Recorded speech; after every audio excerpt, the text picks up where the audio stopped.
Hey everyone, welcome back to the Mike and Doug podcast. I am Doug, What's up, guys? Mike here. and this is where we share the stories of athletes all around the globe and their life lessons they have extracted from their sporting careers. On today's episode, Mike is going to share his stories from high school to college and all the life lessons he's learned throughout his sporting career. Guilty as charged with the stories. Yes, Mike, you have a lot of stories, and we're here to extract all the lessons you learned and hopefully help the listeners here. So just take us back to where it all started. You got it. Thanks for having me on, Doug. Yeah, no, for sure. Definitely a lot of stories, a lot of lessons. Too many lessons, to be honest. Sometimes I think I keep getting the same lesson because I don't actually apply it, what I learn. But I'd say the first thing I could tell you is I grew up playing sport of baseball for a long time. That was, like my favorite thing to do growing up. Like that was the first sport I ever, really loved to play. And I still love watching on TV and going to games and, that sort of stuff. But I was about 15 years old. I was in 9th grade, I remember. And I was like, you know what? I'm not sure if I want to keep playing baseball. Like, I'm just going to go pick up golf because my older brothers played golf. My grandmother played golf. So I was like, I'll just go play the JV team, high school, whatever, Did you have any past experience, or you just picked it up when you were 15 and that was it? No, just picked it up when I was 15. This was when I'd played maybe with like my uncles or grandparents on the weekends and stuff, maybe like for fun, like once in a while, not every weekend, but like once a month maybe, 9 holes at like a short course or par 3. So I had really no experience, and my dad got me some clubs, whatever. And the night before the tryouts, I had appendicitis, so I had to go to the hospital, have surgery, whatever. So I missed the whole golf tryouts, and I couldn't golf for like 2 or 3 weeks just because of the turning and everything with the surgery. Did you think the universe was trying to tell you something that don't golf? I don't know what it was trying to tell me, but that happened. And that year in New York, the weather was really, really bad. So the season didn't get started until like the end of April, and we only have like a 4-week long season. So I'd already missed. There was only like a week left or whatever. So I wasn't able to play. I was like, whatever. And so then I was fortunate enough to get a junior membership that summer at a course, and I was still playing baseball at the time. So this was, I was going into my sophomore year of high school, and I played like travel baseball all summer, and definitely didn't really enjoy it as much. Played golf a little bit. Hadn't really had any instruction or anything like that, and What didn't you enjoy about baseball? Was it just, did you play too much that you were just over it, or what? It just didn't excite you anymore? It still did, but I think it was hard because I wasn't able to keep up like competitively at the level because I was shorter, smaller. So all the guys around me were like hitting their growth spurts, and they were, just a lot bigger, faster, stronger. You go from you're playing on a bigger field now for a couple of years. And I just wasn't physically. I couldn't really keep up because I didn't hit a growth spurt until I was in like 11th grade, and even then I'm still on the shorter side and whatnot. So it just made it a little bit harder, and yeah, I just wasn't really having as much fun. All my friends that I grew up playing with, I transferred to a different school, so I didn't really have the same guys I was playing with. It just wasn't as fun, and I just had this like feeling. I was like, I should pick up golf. That December, I decided, I want to do this full time, and my parents supported me, and so my dad signed me up with the coach in town. His name is Joe Lasardi, and he had a like indoor program facility thing where he taught out of like simulators, and then he taught at the course in the summertime. And so I started like once a week. I couldn't even. I didn't know. I had no idea what I was doing. Did you swing like a? I don't even know. Like you're playing like, baseball? Like nothing. Like my hips went forward.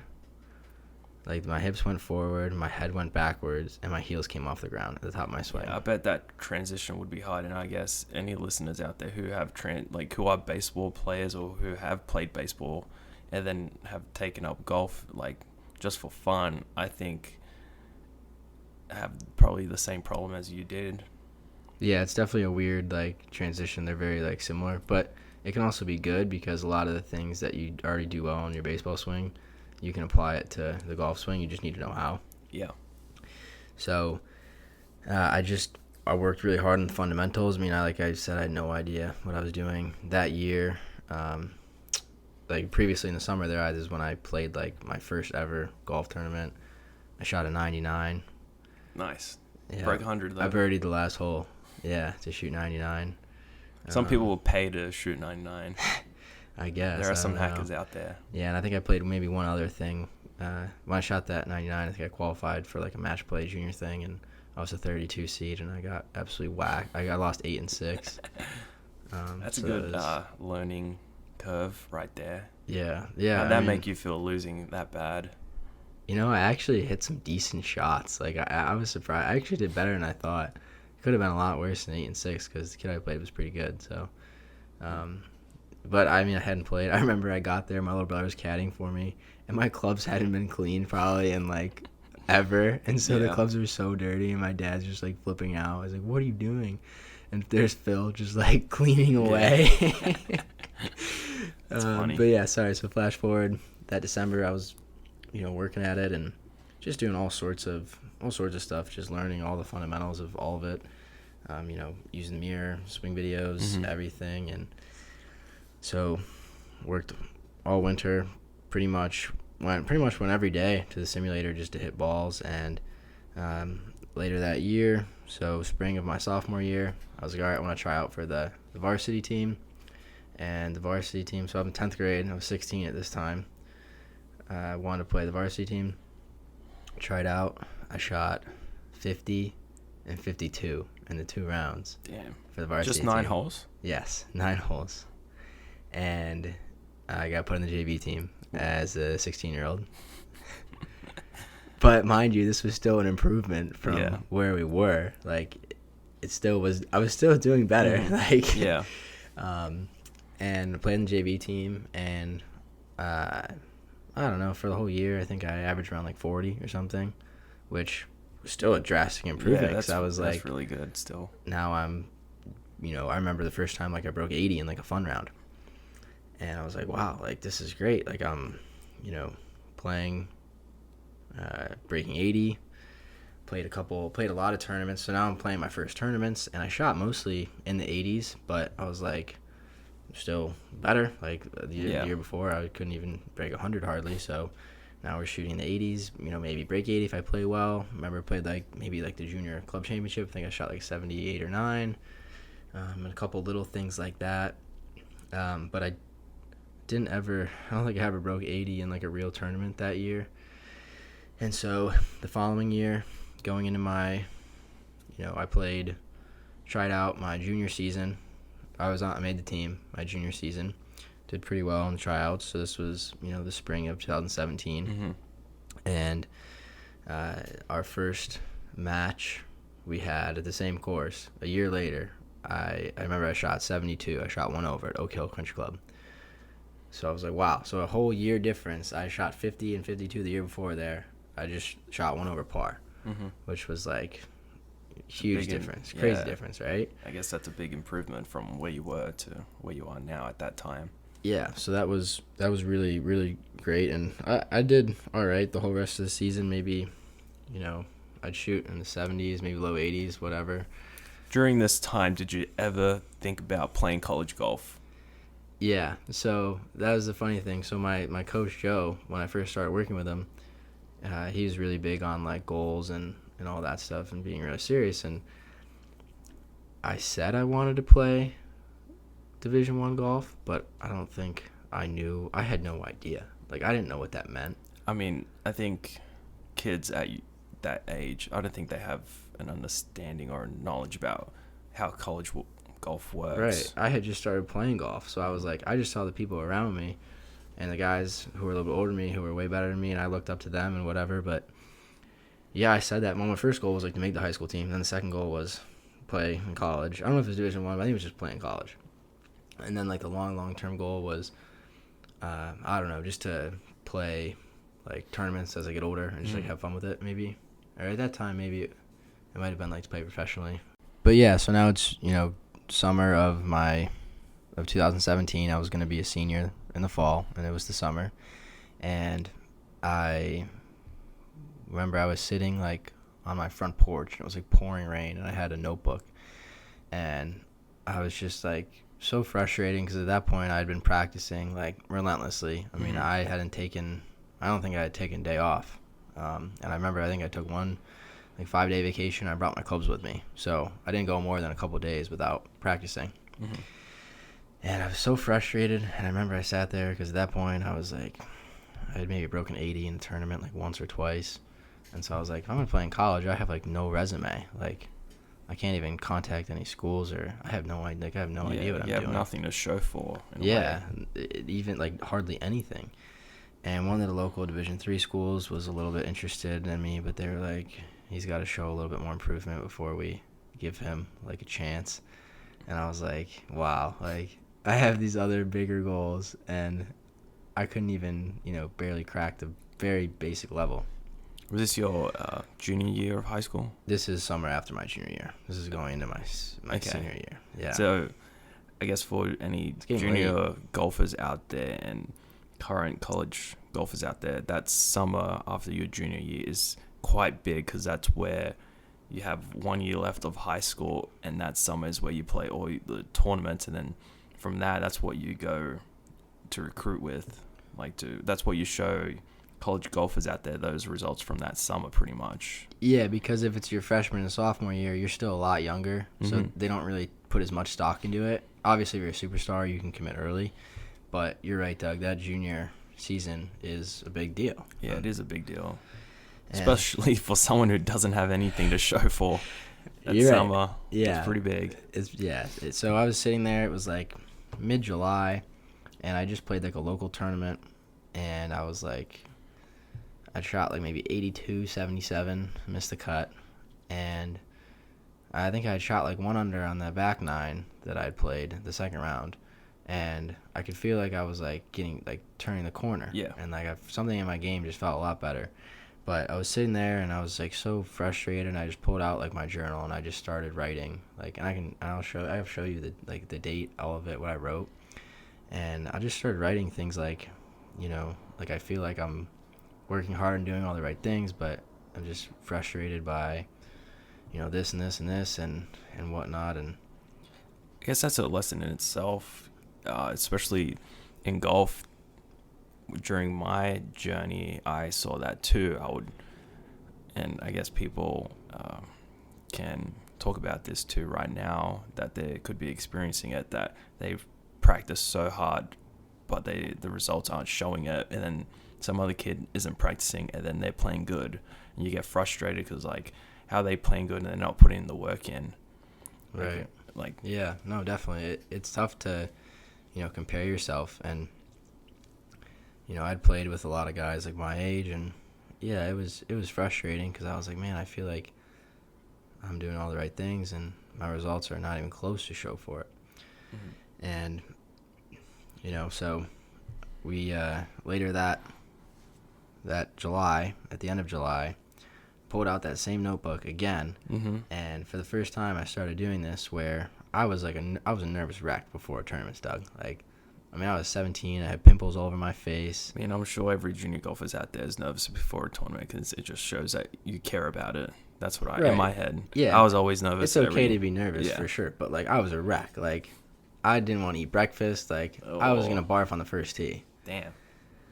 But I always just tried to pretend that I wasn't. Like, I was fine, whatever. But on the inside, I was like, yeah. And of course, the first tee, once you get off, you're fine, and it's just fun again. But the first time I started doing this, I grabbed the notebook, and I just started writing, like, how I felt and, like, what the game plan was for that day. So I was like, that day, the first day of the state junior event, I was like, I feel nervous, but I also feel confident. And I pretty much just kept that in my head. And I was like, all right, I'm nervous, whatever, but you can still be nervous and be confident. Like, just because you're nervous doesn't mean you're necessarily doing something wrong or, Like, ask someone buying or going through customs. Have you ever gone through like international customs, Doug? Yeah. Obviously you have. Mm-hmm. And you can have nothing wrong. You can have all your paperwork correct, but you're still nervous, right? Because they're Yeah. interrogating you. Mm-hmm. Yeah. So I was like, well, nervous, but I'm still confident. Played really well in like the first round. Shot even par, and it was a windy, rainy day. So I was in the final group going to it the next day, and same thing. Took out my journal, wrote down a bunch of stuff that I was feeling and how I was gonna do that day, and I ended up shooting like 2 over, and I missed like a 30-foot putt in the last hole by inches to make the playoff. And so I ended up finishing a shot away. So third place, I guess. And the top 5 in that tournament were granted like a full exemption for the AJGA, which is like the the big junior golf tour. Yeah. And mind you, I had played like a couple qualifiers early in the year, and I didn't come close. I mean, I had no stars. Like, I had 3, which is the base stars. Mm-hmm. So I had no idea. And after that tournament, I pretty much just like rode the wave, I guess. I don't know. All of a sudden, I just thought I was like big deal. You had a purple patch. Yeah, I had a purple patch. And all of a sudden, I just thought I was like, all right, this is how I play now. Like, I'm good. Like, doesn't matter what happened before. Mm-hmm. All that matters is hear what happens on the way out. And I played a bunch of AJGAs the following months. In just August, September, and October, I played 3 months straight, basically any tournament I could get into. And except for one tournament that I didn't play so well in, all the other ones, I didn't shoot higher than like 75. So I just rattled off a bunch of just like anywhere from 70 to 74, basically. And played pretty well in a bigger AJGA event hosted by Billy Horschel, which was pretty cool. Now, with your newfound confidence in golf and playing well, how did that resonate with like college now? Like, did you think you were like, I'm definitely going to play Division I at some school now? Yeah, so I had no idea. And that October, right after that last tournament, where I just thought about nothing but just playing, I was like, okay, gotta send emails. So my older brother helped me, send a bunch of emails, phone call, everyone. And I sent about 80 or so emails. Did not have much interest. Had a little bit of interest, and the only way I did was because I was like, look how fast I improved. Like, I'm just only getting better, Mm-hmm. And around December, January, I was like pretty much had given up on Division I. And I was like looking at a bunch of D2 schools, and I didn't even care about the scholarship. I was just looking for like a walk-on. You just wanted a place to play. Yeah, I just wanted a place to have you. Mm-hmm. Yeah, exactly. And I pretty much had given up on Division I team. And then in February, beginning of February, Coach Marple here at ODU gave me a call. I was like, hey, look, because I had spoken with him, the October before. He was kind enough to give me a phone call because I was relentlessly bothering and pestering him and Coach. I mean, I think that's what sometimes it takes to get a coach on a phone call. Yeah, and I didn't do anything wrong. I was just persistent, and Mm-hmm. they were nice enough to take 30 minutes out of their day and talk to me. And I mean, they weren't interested or anything. But because I was so persistent, he called me in February and was like, hey, if you want to come down here for a visit, you seem like a really good type of kid that we'd like to maybe have on as a walk-on. And so I was like, sure, like, I'll come. And I went on the visit. I was like, yeah, I'll come. Like, will you give me a spot? Like, I'll come, like, tomorrow. Like, and they called me on my birthday, actually, when I turned 18. Coach called me and said, do you want to come? I was like, yeah, like, I want to come. So that's I guess a big improvement from playing baseball in high school when you're 15 to not even touching golf clubs, and then next thing you know, quit baseball, you're playing golf, and you're improving very fast, and then you just hit this, I guess, purple patch, we can call it, and just rattled off some good tournament results, and that took you to become a walk-on at Old Dominion. So that's a great improvement. What was the lessons you learned throughout this whole journey from, like, I guess, a 4-year 3-year stretch from 15 to 18. What did you learn from it? Yeah. So to finish up, I guess the story, obviously, came here in 2018, had a lot of fun, played a little bit, which was great. And then in the spring of my junior year, 2021, I had to have hip surgery, and I have been having hip problems since really I started playing golf, to be honest, Doug. And that's really funny when you say, like, is this a sign you shouldn't be playing golf? Yeah. Because I've had a lot of those where I had hip problems early. I had the appendicitis, whatever, and then the hip surgery, which I needed because I had been playing in pain for almost 2 years, since May of 2019. So I didn't really get to pursue a lot of the ambitious goals I had when I was 17, 18. As every kid, you want to win a tournament, you want to play in the NCAAs, you want to do all this stuff. But I think it was best for me to be able to just keep playing golf later on, to have the surgery and kind of just pursue some other things. But what I learned, whole lots of things I learned, but I guess I could focus on a few that are applicable to a listener or maybe a junior golfer out there. I'd say, coming to school, and this is something that I learned from that Billy Horschel gave like a talk to the kids playing his event. And he said, when you go to college, you can do 3 things. You have to pick 3 things. You can do 2 out of the 3 well. So you have your academics, you have your sport, and you have your social life. So he said you have to pick 2 out of those 3. And, just because you are committed to your sport and do well academically doesn't mean you can't have a social life, but it's going to be the 3rd priority. So you need to have top 2 being the priority, which I think is definitely been good advice. And no matter how you slice it, I think that's how it works out. Yeah. So other than that kind of being advice for college, what I learned in the overall process was that if you truly are working hard at what you're doing, and I mean, like, not someone else's definition, like your own definition, and if I'm practicing every day, no one can tell me that I'm not working hard, and I hadn't earned that confidence and that belief and ability in myself. And I think if you do that and you stay persistent and you like truly believe it. Like, I used to write this stuff down, Doug. Like, I'd be in class, and I'd be writing, like, my name and my goals. Like, and I would just write what I wanted to happen constantly over and over. I'd write it on the whiteboard. I'd say it out loud. I would literally do everything and anything to possibly, like, if you believe in, like, manifestation or anything like that, I literally did that. Well, you pretty much manifested you playing Division I golf, which a lot of kids dream of doing. I think that's a big takeaway from this conversation we have is that manifestation is real. It is real. Yeah. You just have to put in the action as well, because if you put in the action along with the belief, it's impossible for it not to happen. Like, it will happen. Yeah, it will happen. It's like some kids want it to happen the next day, but that's where you have to stay persistent in, I guess, your journey, that you just have to keep working at it, and everything will work out eventually. But you just have to stay patient.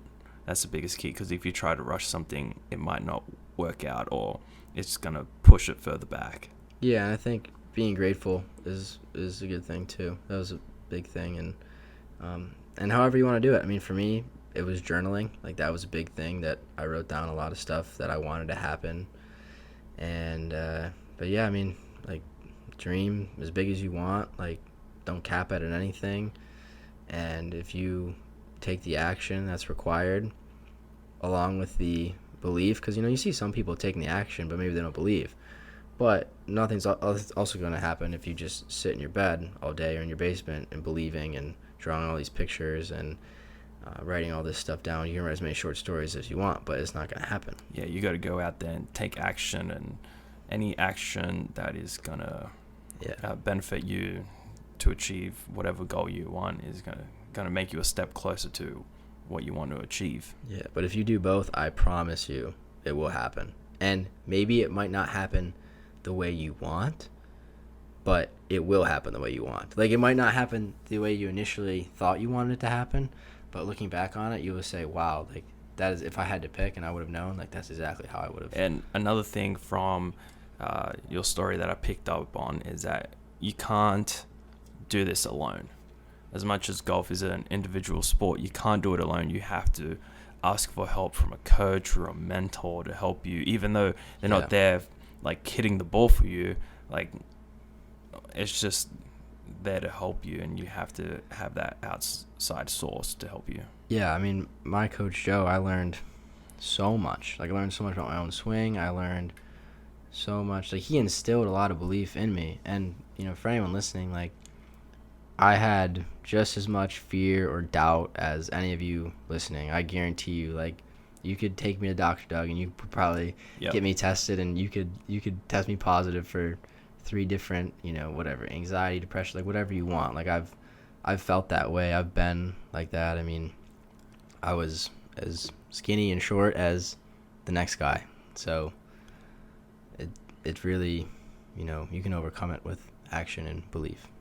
Yep, and just seek help from others with pretty much anything, your golf swing, even off the course things, just being, I guess, help you there to talk about literally anything.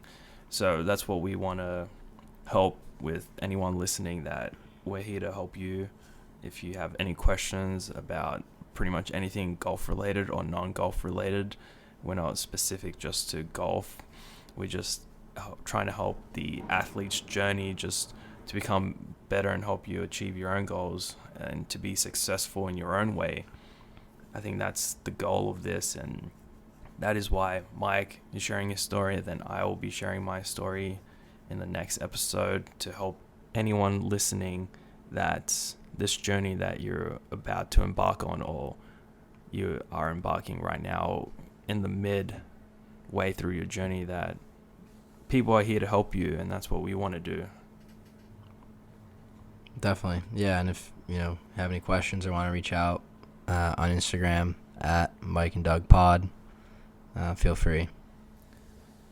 Yeah, so that's going to be the end of this episode. I hope you guys enjoyed this story from Mike and the life lessons he's extracted from his sporting career. And right now his sporting career is still not over. It's never over. It's never over, especially with golf. You can play when you're 90, so that's the good thing about golf. But yeah, definitely, I think that's important too, is in any way, shape, or form, like, it's never too late for anything. Yep, and that's where we'll leave it. Thanks.